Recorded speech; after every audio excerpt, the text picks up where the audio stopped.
Pelo que eu vejo aqui de cima, parece que hoje nós temos muitos visitantes, é verdade? Quem veio de fora, está passeando agora na época do Natal, levanta o braço aí. Até que não é muita gente, não, achei que fosse mais, né? Quando o mineiro encontra com o povo de fora, principalmente paulista, eles morrem de rir da gente, né? Porque eles falam que aqui em Minas todo mundo é parente, né? Você é quem? Não é assim que a gente fala? Você é quem? Ah, eu sou João. Mas João de quem? Ah, o João da Guta. Qual Guta? Ah, a Guta do Felipe. Ah, o Felipe da padaria. Ah, localizei, o Felipe da padaria e tal. E aí a gente fica assim, rascunhando, né? Fazendo um exercício de altíssimo grau exponencial matemático para esquadrinhar de onde a gente vem, né? Quem é fulano, parente de ciclano. Inclusive, quando a gente está já um pouquinho mais alegre, a gente costuma falar assim: deixa eu falar mal de fulano, mas você é parente dele? Porque agora nós vamos começar a falar mal dele, né? Eu estou dizendo isso porque nós hoje começamos o texto de Mateus com uma palavra, e eu quero falar dela e de outras duas que dão o tom da mensagem desse último domingo que antecede o Natal do Senhor, que é assim: a origem de Jesus Cristo. Origem. De onde Jesus veio? Se Deus quisesse, Ele podia fazer Jesus descer do céu prontinho, não podia? Podia, ué, Ele é Deus, né? Igual as crianças falam: ah, mãe, por que você não comprou esse presente? Não é o papai do céu que dá? Então o papai do céu pode pegar e dar, né? Criança ainda pensa assim, né? Então a imagem que a criança faz de Deus é essa, mas no fundo, se fosse o plano de Deus, Jesus descia adulto, né, para a terra e começava a fazer o que Ele fez. Mas não, Ele teve uma origem, e esta origem diz tudo a respeito do plano de Deus. Então, quando o evangelista Mateus situa Jesus a partir de uma história, e aqui o personagem principal de hoje não é Maria, mas é José, ele quis dizer que este seu filho que vai nascer veio de um lugar determinado, a herança antiga do povo de Israel. Maria estava prometida a José em casamento, e isso era o costume do povo. Quando ela fica grávida, ela sabe que ainda não havia se encontrado com José, pois as núpcias não haviam acontecido. Ela tem medo, mas aqui José toma o protagonismo. Então ele e recebe uma intervenção de Deus. Mas antes, eu preciso que a gente faça assim a seguinte pergunta: você respeita e conhece a sua origem? Você realmente, cada um de nós, mesmo que a gente tenha vivido já 30, 40, 50 anos na nossa vida, tenha construído muita coisa, tenha feito realizações maravilhosas, progredido na vida, constituído uma família, feito coisas, a gente respeita as nossas origens? Ou nós ignoramos ou temos vergonha das nossas origens? Porque Deus não teve. A figura de José e a figura de Maria são relevantes no texto bíblico para dizer que o menino Deus, para caber no plano da salvação, precisou caber também dentro da história de duas famílias, a de José e a de Maria, para que a gente possa justamente entender que a história da humanidade, como os mineiros já sabiam, e a gente sabe realmente muito mais coisa que os outros, está tudo interligado, porque nós todos somos irmãos uns dos outros, bem lá no fundo.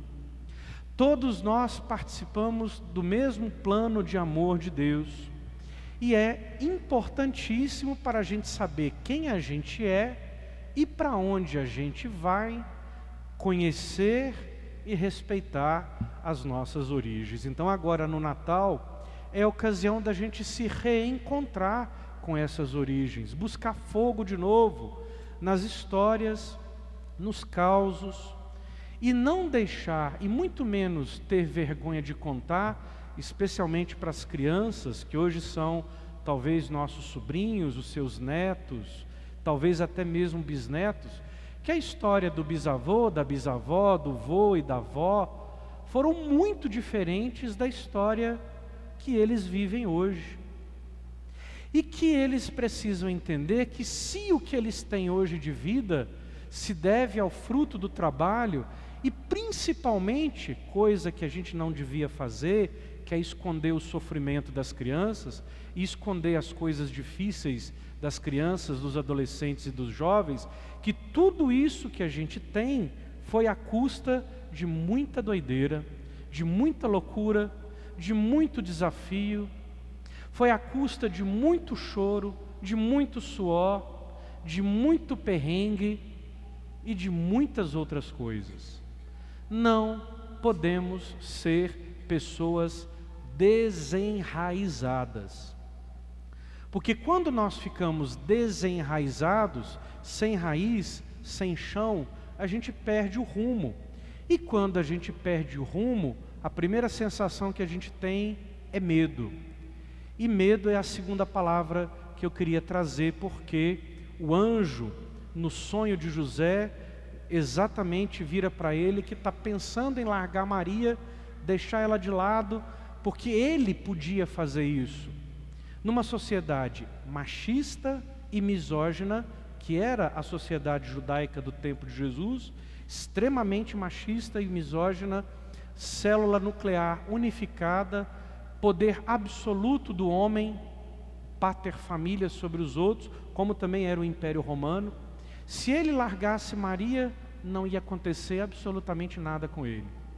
E Maria, aparecendo grávida, podia ser inclusive apedrejada. No sonho, a primeira palavra que o anjo diz é: não tenhas medo. Não tenhas medo de receber Maria como tua esposa. E por que ele venceu o medo? Ele consegue vencer o medo de duas maneiras. Primeiro, porque escuta, como bom escutador que é, o que Deus tem a dizer. E segundo, porque ele tem raiz. Sabe que também Maria, que lhe foi prometida em casamento, também é uma mulher que tem história. Uma moça que, filha de Ana e de Joaquim, também, lá na vilazinha de Nazaré, provavelmente foi uma menina que ele conheceu também na infância, como eram os casamentos arranjados na época que nós estamos situando. E sabendo disso, ele precisa então fazer um momento de discernimento e pensar que o que está acontecendo não pode ser compreendido somente pela lógica, mas precisa ser compreendido por outros canais. E quando a gente conhece nossas origens, e quando a gente respeita as nossas origens, a gente não se desenraiza. A gente pode viajar para os 8 cantos do mundo, porque agora não são só 4, viu? São 8 cantos. Apareceu na minha cabeça agora. A gente pode viajar para tudo quanto é lado. E a gente pode sentar no melhor lugar do mundo, que a gente sabe que um dia, sentado naquele lugar, a gente já comeu um prato de arroz doce num prato esmaltado que tinha antigamente na casa dos nossos avós, e aí o nariz da gente não empina, e a gente não fica insuportável. E quando a gente fica assim, ainda do bem, mesmo que a gente tenha feito muita coisa, a gente não vai ter e não vai cultivar medos na nossa vida. Não vamos ter medo, inclusive, de perder, provavelmente, o que a gente um dia conquistou, porque sabe viver a vida que a gente teve antes. Quando, então, José acorda, e é a terceira palavra, ele diz, quando acordou o texto, José fez conforme o anjo do Senhor havia mandado. Então a terceira palavra é essa, mandado. É preciso que a gente seja obediente, que significa aqui, nesse sentido, escutador, mas significa também outra palavra que é muito coerente com a ética e com o direito, que é coerente. Então, quem escuta, conhece suas origens, é coerente de vida. Continua sendo a mesma pessoa na pobreza e na riqueza, na saúde e na doença, vivendo com gente muito diferente ou com gente parecida, trabalhando no seu trabalho ou em outros trabalhos, convivendo em espaços muito diferentes ou parecidos. A gente não perde a nossa identidade. Porque se a gente perder ou tentar forçar uma outra identidade que não é a nossa, a gente se desenraiza.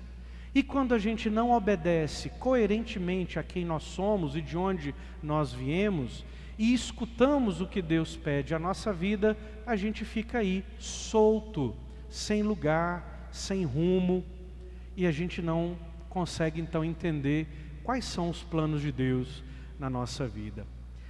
Há poucas horas, talvez muitas ainda, mas há poucos dias da noite do Natal, passamos nessa reta final um momento de descanso, de oração, de reflexão, reconectando com as nossas origens, sabendo direitinho o que Deus quer para cada um de nós, para que a noite de Natal não seja somente mais uma noite, somente mais uma festa, um extravasar de consumismos, que graças a Deus parece que a nova geração tem diminuído, né? Porque a gente não vai conseguir multiplicar tanto plástico, tanto tecido, tanta coisa pelo resto da vida nesse planeta Terra, não. A gente vai precisar de começar a entender que Natal tem realmente a ver com o coração e muito menos com o cartão de crédito, não é? Graças a Deus que a gente possa ir devagarinho, indo na direção de tudo isso e pedindo a Deus respeitar nossas origens, entender as razões da nossa vida e pedir a Deus que continuamos seguindo firme, entendendo e vivendo o mistério do seu Natal.